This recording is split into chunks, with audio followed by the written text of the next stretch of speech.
Bienvenue sur la vidéo de présentation Gain Collaboration partie 1. J'ai ouvert Gain Collaboration. Actuellement en tant qu'administrateur, c'est-à-dire que l'on a la possibilité d'installer différents packs de langues sur l'interface en anglais.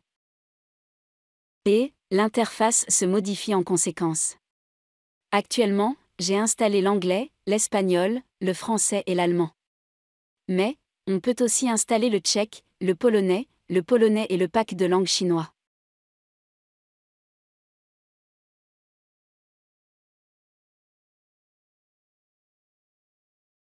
Du point de vue de l'interface, l'ensemble se modifie alors en conséquence. Cela signifie que je prends ici Diego, qui travaille avec une interface en espagnol. Cela veut dire que mes fonctions ci-dessus sont en espagnol. Et pour lui, c'est Jules. Jules a l'interface française et moi, je suis Jens Tonak et je travaille avec l'interface anglaise.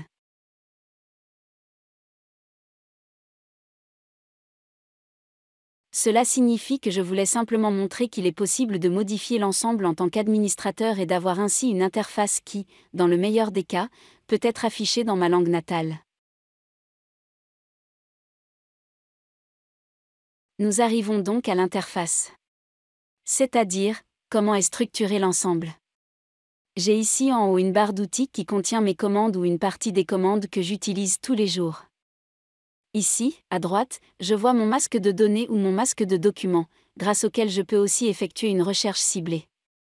Ensuite, nous avons ici la list of results, c'est-à-dire ma liste de résultats. Le résultat de ma recherche y est affiché et ici, à gauche, nous avons les différents filtres pour différentes applications. Cela signifie que si j'utilise un AutoCAD, un Inventor, un SolidWorks, un ZW3D ou un ZooCAD ou encore des documents Office, j'ai défini ici des filtres correspondants. Cela signifie que si je vais sur ZW3D et que je regarde dans mon masque de recherche, j'ai des filtres correspondants et ils recherchent les extensions de fichiers correspondantes. Fichier Z3, ASM, 3 parts, etc., ZW3D et ainsi de suite. En d'autres termes, il répertorie tout ce qui a un rapport avec ZW3D. Si je dis maintenant OK, je ne limite pas du tout ma recherche, alors je peux dire recherche. J'obtiens maintenant une liste de 426 documents qui ont un rapport avec la 3D.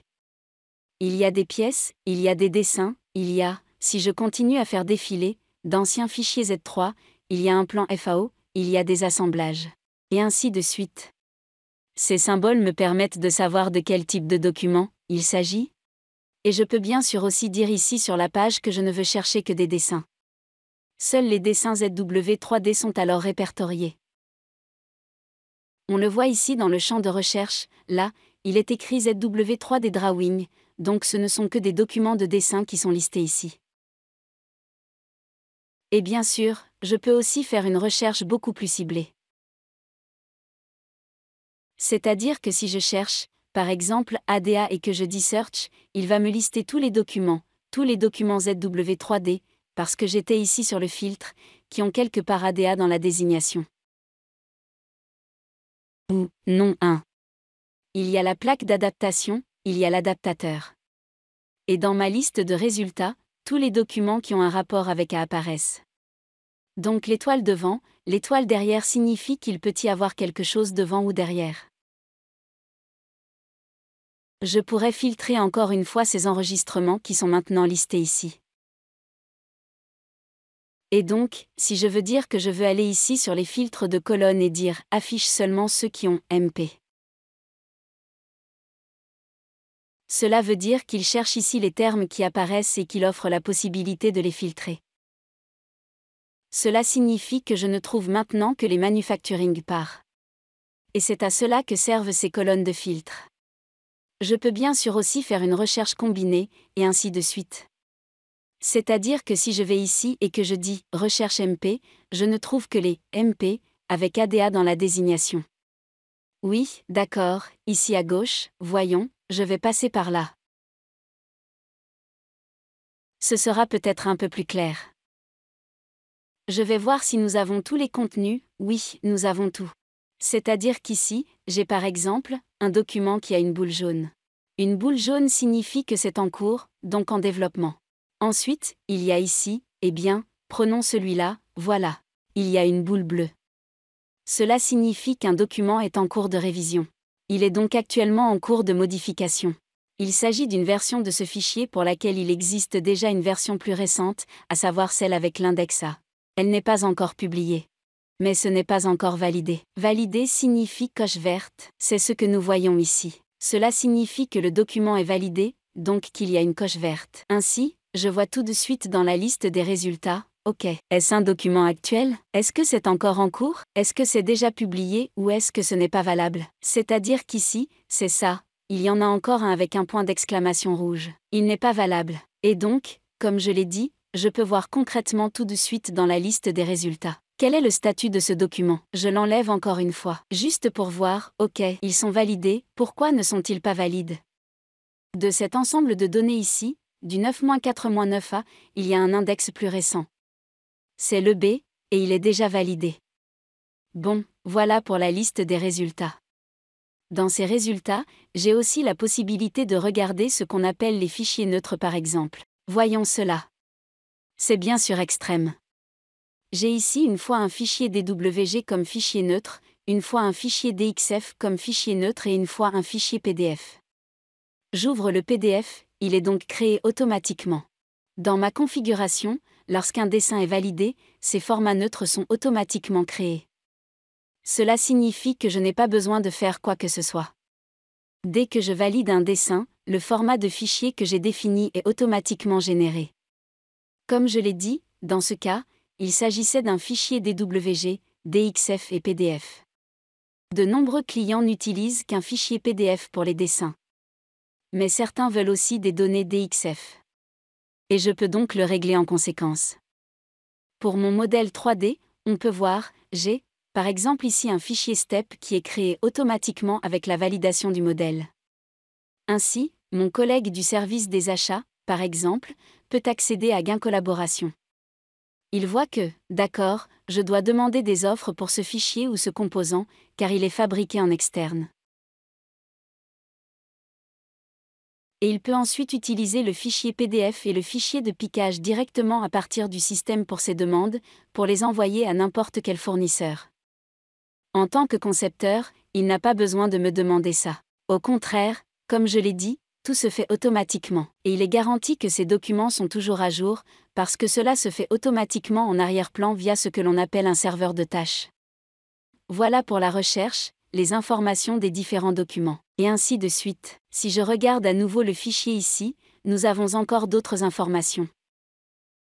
Cela signifie qu'il y a l'historique, quand le dessin a-t-il été créé, qui a peut-être rouvert cet enregistrement, qui a fait la validation, et ainsi de suite. Tout cela apparaît ici. J'ai des références à cet endroit. Le dessin accède au composant. Cela signifie que le lien entre le composant et le dessin, entre le composant et l'assemblage, entre l'assemblage et le dessin, et ainsi de suite, est géré automatiquement ici et peut toujours être consulté. Et l'utilisation aussi. C'est-à-dire que le dessin n'a pas d'autre utilisation. Si je vais par exemple, sur le composant, celui-ci est utilisé une fois dans le dessin, mais aussi une autre fois dans un autre sous-ensemble, sur lequel je pourrais à nouveau chercher, trouver l'enregistrement, et ainsi de suite. Quelle est l'importance de tout cela? C'est important si je fais des modifications sur n'importe quel composant, je vois tout de suite ce qui est concerné. C'est-à-dire que je vois où ces composants sont montés et je peux alors décider si je fais une modification ou si je fais une copie de ce composant. Donc ici en bas, j'ai complètement oublié, ici en bas, nous avons encore d'autres possibilités de gérer des projets, de gérer des classes ou de créer des favoris, où je peux dire, OK, je mets la des favoris qui se trouve là en conséquence. OK. Voilà, je cherche maintenant encore une fois concrètement un composant ou en fait un terme, pays, pour piston. Et ce piston, c'est-à-dire ce piston ou cet assemblage de pistons, nous le voyons ici, a des références correspondantes.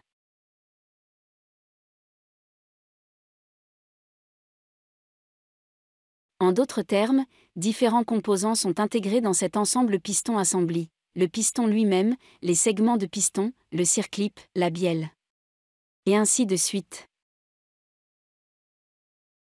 Si je veux maintenant ouvrir ce fichier, alors, je fais un double clic dessus. et je vois tout de suite que tous les composants qui s'y trouvent sont déjà validés. Cela signifie que je peux ouvrir le fichier maintenant. Je suis un utilisateur normal et ces fichiers ne sont ouverts qu'en « lecture seule ».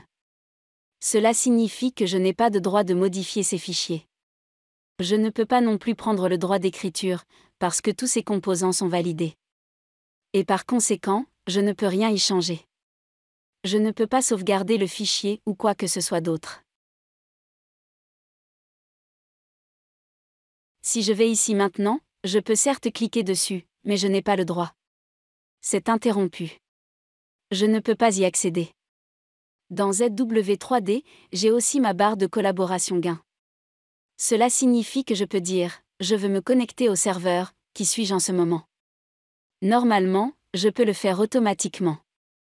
Pour les besoins de la démonstration, je le montre toujours. Que je suis l'utilisateur et que je peux me connecter avec le nom correspondant. Voilà, maintenant il y a peut-être une mise en plan pour cet assemblage de pistons. Je peux alors dire Show Drawing, et le dessin de cet assemblage sera automatiquement chargé. J'ai déjà montré comment cela fonctionne avec les liens. Ici, j'ai aussi ma nomenclature, et ainsi de suite. Cela signifie que les différents composants y apparaissent et sont positionnés en conséquence. J'ai ici ma désignation, qui provient également de Gain Collaboration. Cela signifie que si je vais ici dans mes propriétés, je trouve ici les désignations correspondantes et ce sont naturellement aussi des informations que je peux intégrer dans le champ d'écriture. Et c'est la même chose pour l'assemblage. C'est-à-dire que si j'ai ce sous-ensemble ici, j'ai les informations sur ce sous-ensemble ici. Si j'essaie maintenant de charger le piston, en essayant de le charger, cela fonctionne de la même manière que dans le ZW3D normal. Je peux donc le faire via l'interface normale. Je vois ici, je vois aussi la désignation, c'est-à-dire qu'il s'agit d'un manufacturing par, c'est mon numéro d'article que j'ai attribué librement et c'est ma désignation. Bon, regardons cela. À partir de ce champ et de ce champ, un nom d'affichage est généré, et c'est ce que nous utilisons dans ZW3D pour le représenter ici aussi. Parce que sinon, nous n'aurions que le nom du fichier comme critère ou comme caractéristique de reconnaissance, si l'on veut. Et cela ne nous aide peut-être pas beaucoup à ce stade. Il y a le numéro de document, il apparaît certes maintenant, mais il est généré automatiquement chez moi, je n'ai donc pas de problème d'unicité. Et oui, c'est ainsi que l'ensemble est géré. Bon, je sors du piston, je suis dans mon assemblage. Et comme je l'ai dit, je peux maintenant simplement fermer l'assemblage, parce que je ne l'ai pas ouvert avec des droits d'écriture. Le fichier est partagé, ce n'est pas possible à cet endroit.